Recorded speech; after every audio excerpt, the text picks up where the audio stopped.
J'espère que vous allez bien. Aujourd'hui, je vous emmène en Asie, précisément au Pakistan.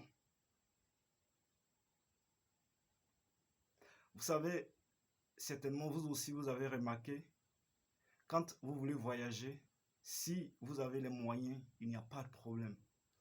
Mais si vous n'avez pas les moyens, surtout si vous n'avez aucune relation dans le pays où vous voulez vous expatrier, parfois c'est difficile ou je dirais même compliqué pour bien sûr l'obtention de visa. C'est pour cette raison j'ai décidé de faire une série de vidéos pour expliquer à tous nos confrères et sœurs que peu importe votre pays d'origine, vous aussi vous pouvez voyager. Et pour aller plus loin, j'ai constaté que c'est aussi l'une des raisons pour laquelle certains de nos confrères et sœurs prennent la voie de la Méditerranée parce qu'ils veulent aller soit en Occident. Donc sachez que tout le monde, peu importe votre pays, je le répète encore, vous avez la possibilité de voyager en détenant votre passeport. Voilà. Sachez simplement que le Pakistan est un pays qui est limité bien sûr par l'Inde, Oman, l'Iran, l'Afghanistan et la Chine. Et donc si vous êtes détenteur d'un passeport pakistanais, sachez que vous avez accès à bien sûr 33 pays que vous pouvez visiter ou même vous expatrier si vous le souhaitez.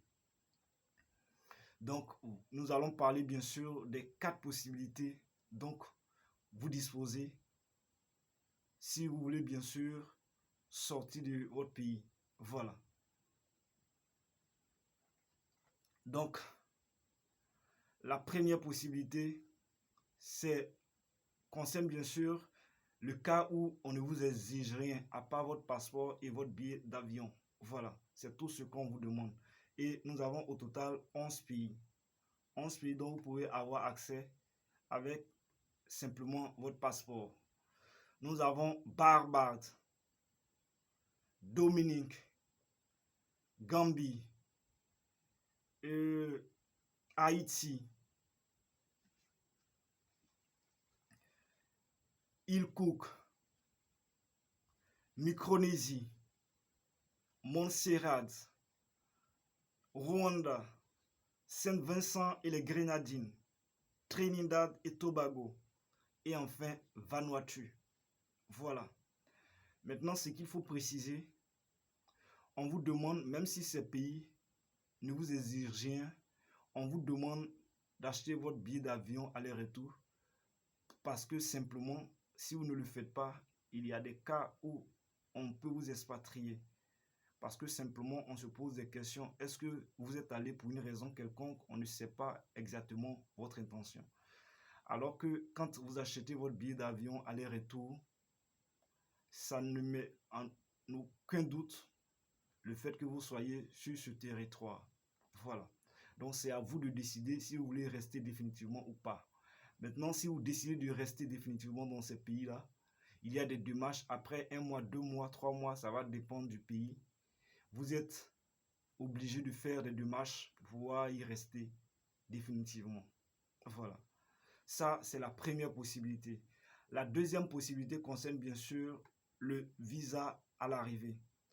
Quand on dit visa à l'arrivée, c'est-à-dire c'est une fois dans ce pays-là, excusez-moi, dans ces pays-là bien sûr, que les agents de l'immigration vont vous délivrer votre visa. Mais avant qu'on ne vous délivre votre visa, ils vont s'assurer que votre passeport est à jour et tout ça. Je veux dire, votre passeport est toujours valide.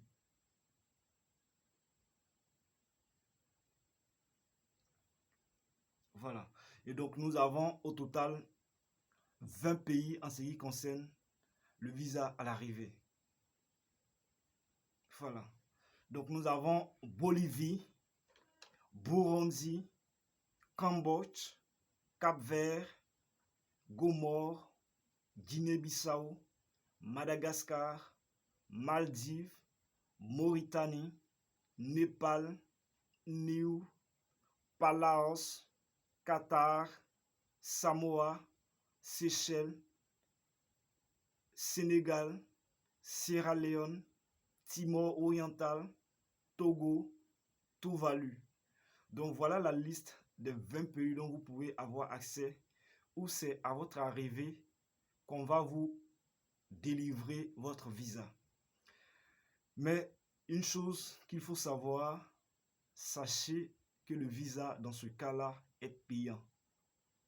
Je le répète encore, visa à l'arrivée. Sachez que le visa est payant. Ça, c'est la deuxième possibilité dont vous disposez. La troisième possibilité concerne bien sûr les pays avec autorisation de voyage électronique. Quand on dit pays avec autorisation de voyage électronique, sachez que c'est simplement un document numérique dont vous pouvez faire la demande en ligne. Vous allez sur le site web du pays concerné et voilà, on va vous demander les informations que vous devez rentrer. Et une fois que votre demande elle est étudiée et qu'elle est prise en compte, on vous enverra bien sûr un mail de confirmation en vous envoyant ce document qui bien sûr représente votre visa pour pouvoir avoir accès à ces territoires-là. Et donc nous avons deux pays en ce qui concerne les pays avec autorisation de voyage électronique, aussi appelé ETA. Voilà, nous avons le Kenya et le Sri Lanka. C'est seulement ces deux pays-là. Nous avons encore une autre possibilité, la dernière bien sûr, qui concerne le visa électronique. C'est pratiquement la même chose que le précédent. Quand on dit visa électronique, c'est simplement un document numérique qui vous donne accès ou la possibilité de pouvoir voyager dans un pays quelconque. Voilà. Donc, l'avantage, c'est que vous pouvez faire votre demande en ligne. Vous allez sur le site web du pays concerné, vous rentrez les informations qu'on va vous demander et puis ensuite, ils vont étudier votre dossier. Une fois que votre demande est prise en compte, on vous enverra un mail en vous envoyant votre visa électronique. C'est après cela que vous pouvez bien sûr effectuer votre voyage. Ça, c'est une exigence. Et ce que vous devez savoir en matière de visa, chaque pays a ses exigences et sa politique. Donc, après votre demande, il y a des pays, ça prendra un jour, 2 jours, ainsi de suite, voire une semaine. Voilà. Donc, vous devez être patient si ça tarde. Voilà. Donc, nous avons au total 45 pays en ce qui concerne le visa à l'arrivée. Voilà. Excusez-moi plutôt, le visa électronique. Pas le visa à l'arrivée, mais le visa électronique. Voilà, 45 pays. Nous avons l'Afrique du Sud, l'Albanie, Antigua et Barbuda, Australie, Azerbaïdjan, Bahamas, Bahreïn, Bénin, Bhoutan, Botswana, Burkina Faso, Cameroun, Colombie, Côte d'Ivoire, Djibouti, Émirats arabes unis, Équateur, Éthiopie, Gabon, Guinée, Guinée équatoriale, Jordanie, Kyrgyzstan, Lesotho, Malaisie, Malawi, Moldavie, Mozambique, Myanmar, Nigeria, Oman, Ouganda, Ouzbékistan, République démocratique du Congo, Saint-Kitts et Nevis, Sainte-Hélène, Sao Tomé et Principe, Singapour, Soudan du Sud, Suriname, Tadjikistan, Tanzanie, Vietnam, Zambie et enfin Zimbabwe. Donc voilà la liste des 45 pays. Donc vous pouvez avoir accès, mais on exige à ce que vous ayez votre visa électronique avant votre départ. Donc voilà ainsi détaillé la liste, ou je dirais la possibilité que vous avez si vous êtes détenteur d'un passeport pakistanais. Voilà. Donc nous avons la première possibilité où vous avez besoin que de votre passeport pour pouvoir voyager. Nous avons au total 11 pays.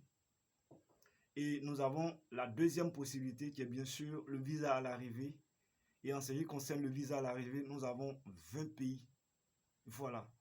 Et la troisième possibilité qui concerne les pays avec autorisation de voyage électronique, aussi appelé ETA, vous avez au total 2 pays. Et enfin, la dernière et quatrième possibilité qui est bien sûr le visa électronique. Et avec le visa électronique, vous avez au total 45 pays.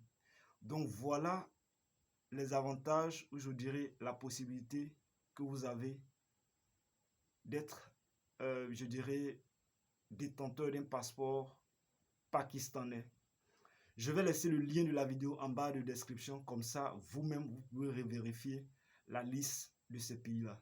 Je suis sûr et certain que vous aurez bien sûr envie de visiter certains pays, voilà, dans l'avenir. J'espère que vous avez aimé la vidéo. N'oubliez pas de vous abonner, de la liker. Pourquoi pas ne pas la partager au grand nombre de personnes. Si vous avez bien sûr